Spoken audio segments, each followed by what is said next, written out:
Immediately, George, and now we are going to start with question number 2 of exercise 6.2. So in this question it is given in figure 6.29, which is this figure, if AB is parallel to CD. So ये line AB CD के parallel है, CD is parallel to EF. ये जो CD है ये EF के parallel है, and Y ratio Z, angle Y ratio angle Z हमें given है 3:7. Find X. So हमें यहाँ पे X की वैल्यू फाइंड करनी। तो सबसे पहले तो जो हमें ये गिवन है कि AB CD के पैरेलल है और CD EF के, सो यहां से we can say AB parallel है CD के और CD पैरेलल है EF के। सो दिस मींस AB और EF भी पैरेलल होंगे, करेक्ट। अब अगर ये लाइन है, इसके पैरेलल ये लाइन है और इस लाइन के पैरेलल ये है, सो ये दोनों लाइन भी आपस में पैरेलल होती है। ओके, सो यहां से पता चलिए तीनों लाइंस जो है वो पैरेलल है।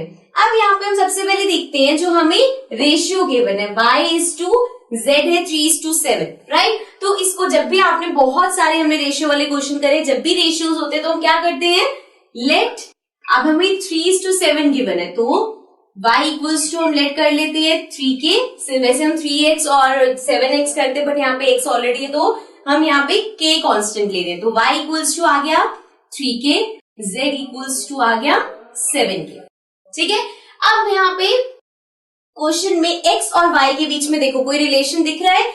ये अगर हम देखें कि AB CD के पैरेलल है और ये एक ट्रांसवर्सल है, सो x और y ट्रांसवर्सल की सेम साइड पे है। So this means x plus y equal to होगा 180 degree. Why? Because angles on the same side of transversal.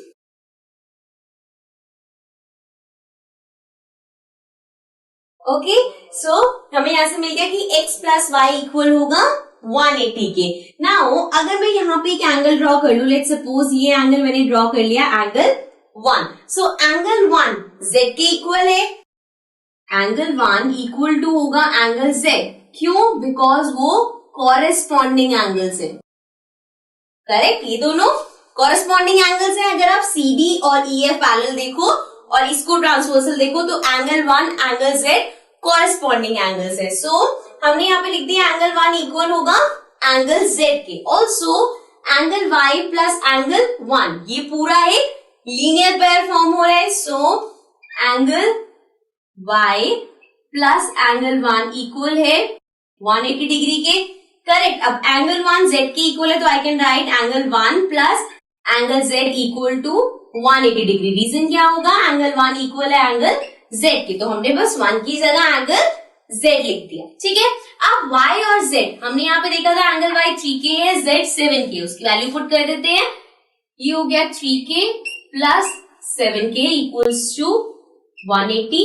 So now 7, 8, 9, 10, 10k equals to 180। तो हमारे पास k की value आ जाएगी 180 upon 10, which means k equals to आ गया हमारे पास 18।